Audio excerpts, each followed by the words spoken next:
Okay, hello again, everybody.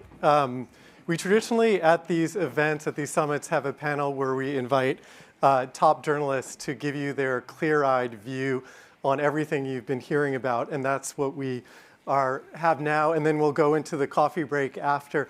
We have two leaders in the news field and good friends here for this conversation. I'm really excited to dive into it.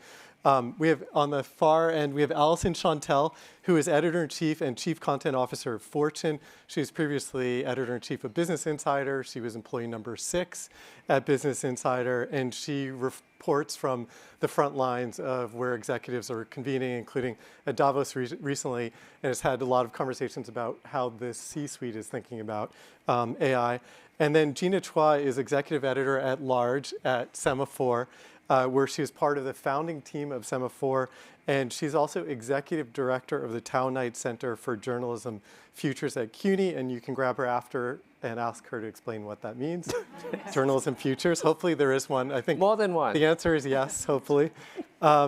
Previously, Gina was Executive Editor of Reuters, helping oversee a 2,500-person newsroom around the world, and also is a leading voice on the use of AI in journalism. So they spend their days talking to CEOs, technologists, organizational leaders, and we're going to dive in and talk about what you're hearing.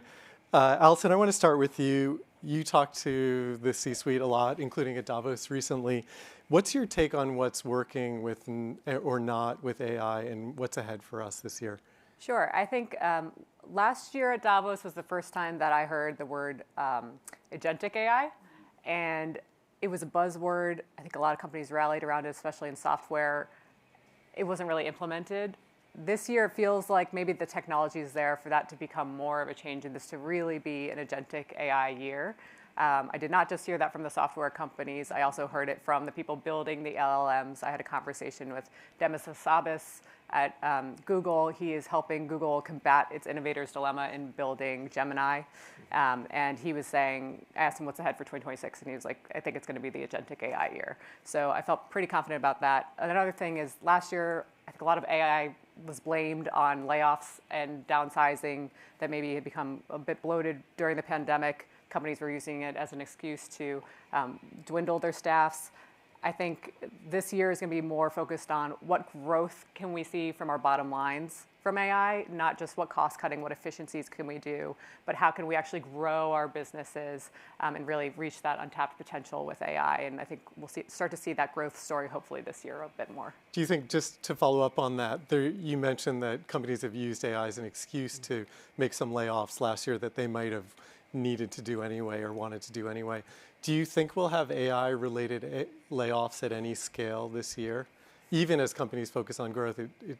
Yes, okay. I do. Yeah. Yes, I do. And I think it'll be, there were so many different perspectives from people at Davos, ranging from, oh, it's going to be more jobs than ever once all is said and done. Maybe there'll be a slight dip in jobs in the beginning, and then it'll come back to people saying, make no mistake, AI is going to start out as a friend and a helper, and then ultimately it will replace. And you could just go through the list of jobs that it will replace. And engineers, I think, are seeing this on the front lines. They're building it. And even if you just see how they're reacting on Twitter, even Sam Altman a week or so ago was saying, I'm kind of feeling a little nostalgic because I just used AI and it did things better than I can do them, and I kind of miss the past. And he was like, "Well, you're building it, dude." So I think there's I think there's more to come, and there will be jobs that are no longer needed. I was with Vinod Khosla last week, and he was a big venture capitalist. He was saying he thinks it'll end servitude, the jobs that nobody really wants to do but has to do, and they'll get to do exciting things instead. Yeah. TBD. Yeah. One of the more notable moments for me in Davos was Dan Schulman of Verizon, Verizon just laid off 13,000 people. And he says that the most likely scenario is 15 to 20% unemployment generally, because AI can do customer service, it can do legal jobs, it can do HR, it can do coding, all these things. So there is that scenario. Gina, you're shaking your head. You've been thinking a lot about where AI hype outpaces reality. Do you think we're in an AI bubble? What are you watching to find out? I mean, so this is an economic bubble, right? And so yes, that's a bubble. But I think just in terms of the the sort of adoption and ideas. I mean, yes, clearly there is a bubble in the sense of, and you can hear it here too. It's like people say like, well, just plug it in and it'll work. And of course it won't work because it's not as good as you think in many respects, and you need to build a lot more systems into place. And so yes, there's that whole bubble. And then the flip side of it is so much better than you know or you think. And it is, and the capabilities are just astounding. And we haven't even come close to understanding not just what can it replace, because replacement is the least of what it can do. It can do so much more. And the way I think about AI is, it's sort of the joke, which is, my dog plays checkers. It's like, oh my God, that's great. And you say like, well, no, I beat it 3 times out of 5. It's like, no, your dog plays checkers. And the point is, AI is the dog that plays checkers. Yeah. And it has these tremendous skills and ability to do things that you had not even thought you wanted to do.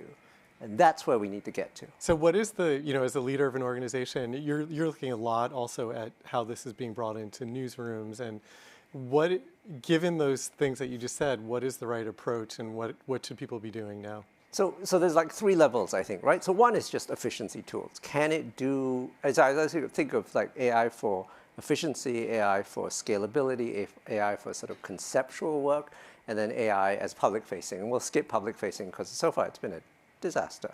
But efficiency is just efficiency, right? Can it do the things that you wanted, that you currently have humans doing, and can it do it faster, better, cheaper, all of that? Yes, and that's where all the job cuts come from, right? So copy editing, all of that.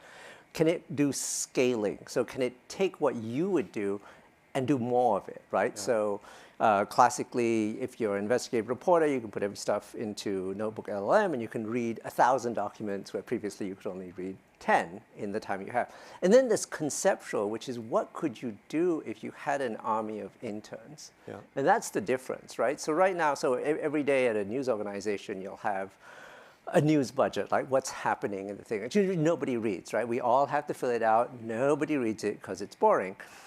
And so we built agents at Semafor that just read it and then tell you, like, the business desk is working on something that the media desk might be interested in, like, would you have a look? We built a tool that will read all of the emails that come to us, because, again, nobody wants to read most of that spam, and then say, like, here's this guy complaining about a story, here's this person sending you a thank you note, here's this. Those are conceptual tools, things that we now can do that, of course, we would never deploy people to do before. Yeah. So there are, and then, of course, at the end of the day, it will change the shape of information everywhere, and that means public-facing, but we'll get to that. Yeah. I think that's one of the more interesting uses, like where tools can do things like read the SCED and make sure that you see it, or there's some kind of tacit knowledge that maybe someone hasn't even made that explicit, and get that to people. Alyson, as you're talking to companies, like what are you seeing companies doing right? Like what are the examples, and what like characterizes those companies? Yeah, I think it varies by company, and one of the things that we're looking for a lot in storytelling this year is to do AI case studies, especially within the Fortune 500. Like who's doing it right, who's doing it wrong, what are the expensive lessons to be learned, and how can it be shaped? And to be honest, every Fortune 500 company says that they're using it. To what extent they really are, it can significantly show the value that it's creating is hard. Last week I was at a talk in San Francisco. Actually, Jensen from NVIDIA was speaking, and he was the first person I heard say, no company should be thinking about AI ROI, which is kind of nuts. I mean, first off, then people will just buy more of his chips, I guess. Yeah. But he was like, at NVIDIA, we let 1,000 flowers bloom. We should all be just experimenting right now. We don't totally know where it's all going to go, but just like groom your garden. I think a lot of companies can't afford to do that. And so I think we're still seeing some companies sitting and waiting and watching and learning and seeing where the opportunities are. It's not always financially viable to be the first mover, and it can sometimes be a disadvantage. So there's some, I think like call centers are like definitely an area that people are being optimized with AI and things like that. But I haven't seen a significant example where I'm like, this is the best case study I've heard so far. How are you, Gina mentioned the Semafor Scad, like how are you at Fortune using it? Are there any takeaways for you from that? Yeah, I have personal takeaways and then kind of ones for the team. We're using it to do, I don't want to say like the easier tasks. Research isn't particularly easy to do, but it's something that AI is really good at. So whether it's for panel prep or for story research, or it's even like the basis of an outline of a story, sometimes we'll use AI.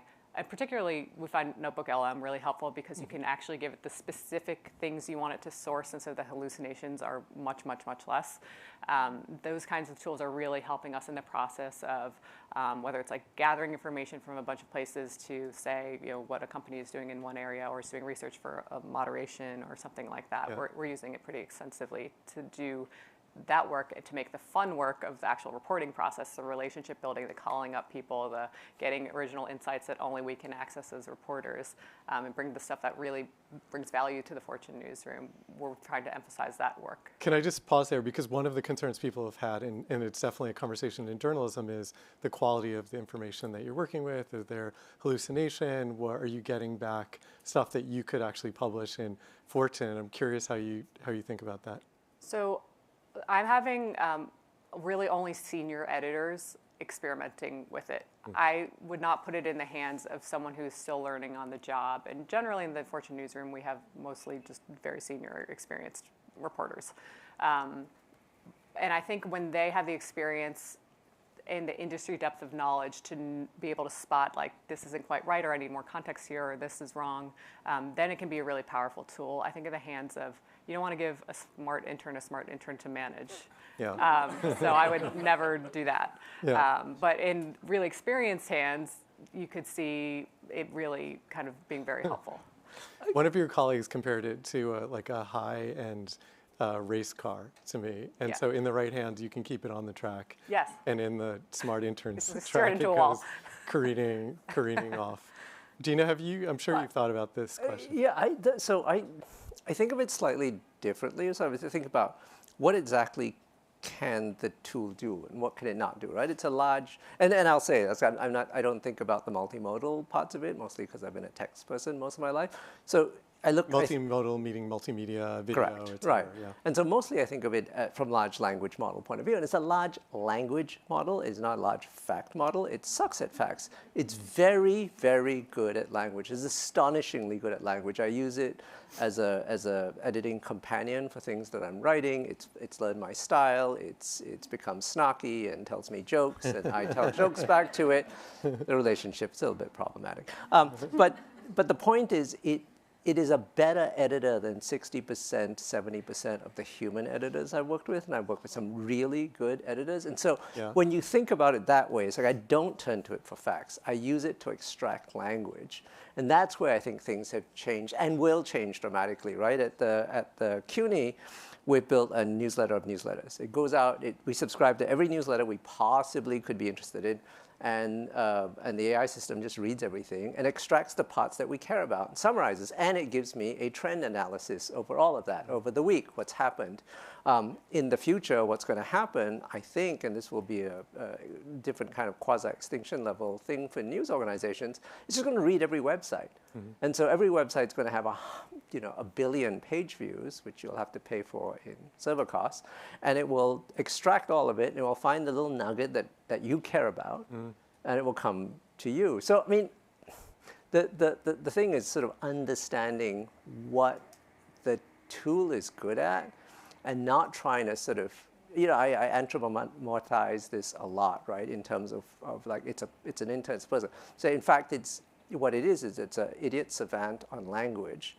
And like that is a really valuable skill, but only if you understand that's what it's good at and what it is not good at. Mm.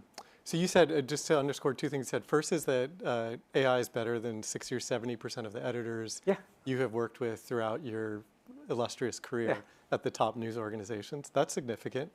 And then do you think it'll ever get better than the rest?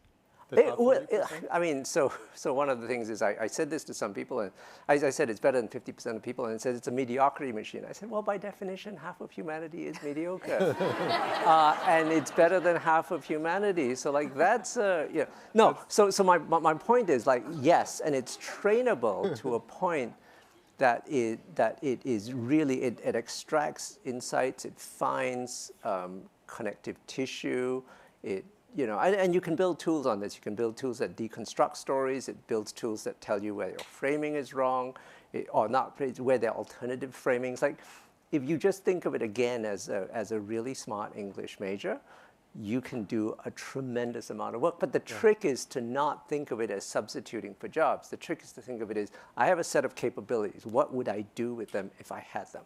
Yeah, that makes sense. And just to underscore the second thing, which is that you have, on your Substack, you actually shared this sort of project, which is to create a newsletter of newsletters, which is, I think a lot of people in this room might be interested in, except that they want the charter email newsletter to come through in its entirety, in full fidelity, with every word. Absolutely. Not intermediated. Your open rates would go to 100%, though. So I want to just quote something you said recently, Gina, and maybe both of you to react to this. You said, Gina, will AI turn news into a commodity or drive people to human-created content? So this is about, like, what is the future of journalism for a second. Is technology a path to serving more people better or the road to a world of slop? Given what we know today, how would you answer? The answer is yes. Both of those? Yeah, I'd say both can be true at the same time. I think also. both will be true, right? Yeah. Alyson, can you explain Well, a bit more? I do think the AI slop future is here and abundant. Yeah. But I think that also creates a really high value prop for the brand of the places you're reading and the brand of the people you're reading. Yeah. And I think that will become increasingly important. We're already seeing it with a shift to kind of creators being followed and widely cited and watched, as opposed to like journalists who were sort of the original creators. Or institutions as well. Yes, or institutions. But I think a trusted brand, high quality information that you can trust the source of is going to be ever more important when you really can't tell the difference between what was AI generated and what wasn't. And then I think it brings journalism back to really important, healthy roots where you're not just seeking attention and seeking clicks and seeking all these things, but you're really doing the hard work of finding original sources, finding original information, and bringing it to the world first with a unique perspective nobody else has because of your Rolodex, your relationships. And so I think that makes the exciting part of journalism really flourish and highly valued and coveted, I think. And I think one of the questions is the IP protected? Like, can anybody just... I think at the high end it is, because people want it. This is it's Ezra Klein, it's Fareed Zakaria, it's Taylor Swift, it's Joe Rogan, right? I mean, you have an audience. That does not solve for the public information sphere any more than saving doctors helps public health necessarily all around. I think there are two questions we have to solve. I do think that AI systems, the fact that we have a language and narrative machine that will get better, is a route towards serving underserved communities much better than they previously could have been served, because now you have narratives that can be created for people that never had them before. So I do think we have both worlds, and we have slop, and we have filter bubbles of one. And I think that's all a really interesting space, but we have to engage in it. I think the fact that, if all journalists retreat to what Tony Hale, who founded Chalkbeat and now is the founder of Filament, calls the archipelagos of trust. I mean, that's great, and it's like, I would like to be employed too, but that doesn't solve what the world has for information. I think we need to engage with that question as well. And archipelagos of trust is just like the high-end kind of narrative, highly reported New Yorker articles or Fortune features. We're just about out of time, but do you have any advice for folks based on your own experience with AI and the conversations you've been having? Like, what's the takeaway, Gina? Go and play with Claude day in and day out. You need to know how it works. Yeah, I think it just gets more powerful by the week. And so whatever you thought it was a couple weeks ago, 6 months ago, it's definitely different now. And so keep challenging your assumptions and playing with the different models. I was very blown away. I used Cloud last week to say, like, okay, if we wanted to build a scale newsletter as organically as possible, help me come up with a plan to go from 0 to 1 million subscribers in a year. and does a ton of research and comes out with an executive summary, a budget, a report, how to do it, models that it based it off of, which platform you should do it on. I mean, it would have been months of work. Yeah. It's really amazing, and that could not have happened even 6 months ago. So where we are is really a great place. What is that newsletter about? Well, I gave you a whole secret? Content strategy too, so there we go. Okay. Yeah. So this is great. Thank you both, Alyson Shontell from Fortune, Gina Chua of Semafor, and CUNY. We are now going to take a coffee break, but please, for about 20 minutes, stay with us. The conversation right after the coffee break is about leading a team in the age of work slop. So we're going to come back to some answers to that question. And then we're going to talk with the CEO of Klarna, who, as we've said, has been on the bleeding edge a lot of this and has been especially frank about the lessons. So hang in with us, and we'll come back in about 20 minutes. Thank you. Thank you.